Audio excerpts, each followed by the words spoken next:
October 7th, 2025.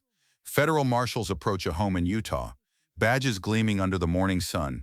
The door opens, and there stands Heavy D. Sparks, bearded, broad-shouldered, the man who turned diesel trucks into an empire. Click, handcuffs snap around his wrists. The cameras capture everything. This isn't some dramatic TV stunt for Diesel Brothers. This is real. The 40-year-old father of three, the guy who made rolling coal cool to millions, is being hauled off to jail. But here's the thing nobody's talking about. This arrest is just the surface. The real tragedy, it's so much darker than anyone realizes. Heavy D wasn't born into money or fame. David Sparks came into this world on January 5, 1985, in Utah, the fourth of 5 kids in a military family. His childhood was anything but easy. When he was just a boy, his father was diagnosed with a brain tumor. Doctors gave him months. Somehow his dad fought through it, surviving 21 years longer than anyone predicted. But surviving meant struggling. Heavy D watched his father deliver pizzas to keep food on the table, saw him push through pain every single day. That resilience, it shaped everything. At 7 years old, Heavy D got his first taste of freedom, a beat-up 1976 Yamaha YZ80. That dirt bike became his obsession. By the time he hit college age, Weber State University didn't stand a chance of holding his attention. One semester in, he dropped out. School wasn't where fortunes were built, at least not his fortune. Then came the mistake that changed everything. Heavy D accidentally pumped gasoline into his diesel truck. Who shows up to help? A guy named Diesel Dave. They clicked instantly, bonding over motors and mayhem. From that random gas station mishap, Diesel Sellers was born. Discovery Channel came knocking, and suddenly 2 guys from Utah were building monster trucks on national television. Diesel Sellers started as nothing more than 2 guys with wrenches and a dream. They bought broken trucks, transformed them into beasts, and sold them for profit. Word spread fast in the diesel community. These weren't just mechanics, they were artists, building machines that roared louder and ran harder than anything else on the road. Discovery Channel noticed. In January 2016, Diesel Brothers premiered, and Heavy D became a household name overnight. The show was pure entertainment, massive builds, insane stunts, and the kind of trucks that made grown men cry with joy. He built the Mega Ram Runner. He bought Kanye West's Ripsaw military tank. He set world records. His YouTube channel exploded to 4.5 million subscribers. Instagram hit 3.8 million followers. Every episode showed monster trucks launching off jumps, engines screaming, and thick black smoke pouring from exhaust pipes in what diesel fans call rolling coal. The videos went viral. Millions watched. But what Heavy D didn't realize was that every single upload was building a case against him. 2017 hit like a freight train.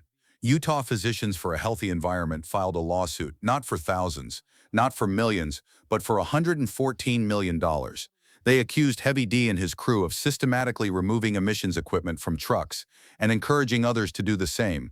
Rolling coal wasn't just entertainment to them, it was environmental destruction. The lawsuit claimed these modified trucks produced 36 times more pollution than legal vehicles. The group initially calculated violations across the entire country, claiming Heavy D's influence reached far beyond Utah. Discovery Channel backed away from the controversy, but Heavy D stood firm. He insisted he was just building cool trucks, not breaking laws. But in 2020, a federal judge disagreed. Testing revealed the modified trucks produced 21 times more particulate matter than stock vehicles. The court ruled against Heavy D, ordering him and his partners to pay $850,000 in fines and attorney fees. The Diesel King had lost his first major battle. Behind the tough guy image and the roaring engines was a devoted family man. Heavy D met Ashley at church in 2008, and they married within a year. She saw past the grease-stained hands and the diesel fumes to the man underneath. Together they had 3 kids, Charlie May in 2011, Beau in 2015, and Mac in 2017. Ashley once shared a Father's Day post describing how Heavy D could calm their daughter during anxiety attacks with just his presence. They moved through 7 different houses in 7 years, always chasing the dream, always building something bigger. Finally, they started construction on their forever home, a place where their kids could grow up surrounded by the empire their father built. Heavy D was the kind of dad who showed up, who put family first despite the chaos of running a business and starring in a reality show. But the man who could calm any engine and soothe his daughter's fears couldn't stop what was coming for him. This brought some relief. The damages were reduced to cover only Utah violations, just 1% of the original amount sought. But that victory came with a catch. The lawyer fees never stopped climbing. Month after month, bill after bill, by June 2024, Heavy D owed 843,602 DVs to the environmental group's lawyers. The court found him in contempt for not paying. He claimed he couldn't afford it, that the legal battle had drained everything. Then in August 2025, Heavy D held a massive liquidation sale at his shop, despite a court order specifically banning him from transferring property. He posted videos showing equipment being sold, inventory disappearing, the empire being dismantled piece by piece. The environmental group went back to court, and the judge issued a second contempt charge. This time there would be consequences. October 2th, 2025. A federal bench warrant was issued for Heavy D's arrest. 5 days later, U.S. Marshals showed up at his door. He was 40 years old, a father of 3, and now he was being handcuffed and booked into Salt Lake County Jail. His attorney tried to downplay it, calling it a civil paperwork dispute, not a criminal arrest. But the optics were brutal. The Diesel King, the man who jumped monster trucks and wrestled military tanks, was reduced to an inmate number. For 3 days, he sat behind bars while his wife and kids waited at home, while his followers flooded social media with outrage, while the Diesel community rallied around their fallen hero. Those 72 hours felt like an eternity. October 9 brought the hearing that would determine Heavy D's fate. His lawyer came prepared, presenting 40 slides of what he called hard evidence. The argument was explosive. He claimed the environmental group's lawyers had misled the court for years, exploited the legal system, and extracted money that Heavy D didn't actually owe. The judge reviewed the evidence and released Heavy D immediately. He walked out of that courthouse claiming vindication, telling his followers he'd been wronged, that justice had finally been served. But here's what he's not saying. He's already paid hundreds of thousands of dollars. The dispute isn't about whether he broke environmental laws. That verdict stands. It's about additional attorney fees and whether the environmental group's lawyers overcharged. And there's something darker that nobody's talking about. After the contempt charges, Heavy D's millions of followers went on the attack. The environmental group's office had to be evacuated due to threats. The lawyer representing them and their entire family were forced to flee their home, seeking refuge at an undisclosed location because of the harassment and danger. Heavy D's influence reaches far beyond his garage in Utah.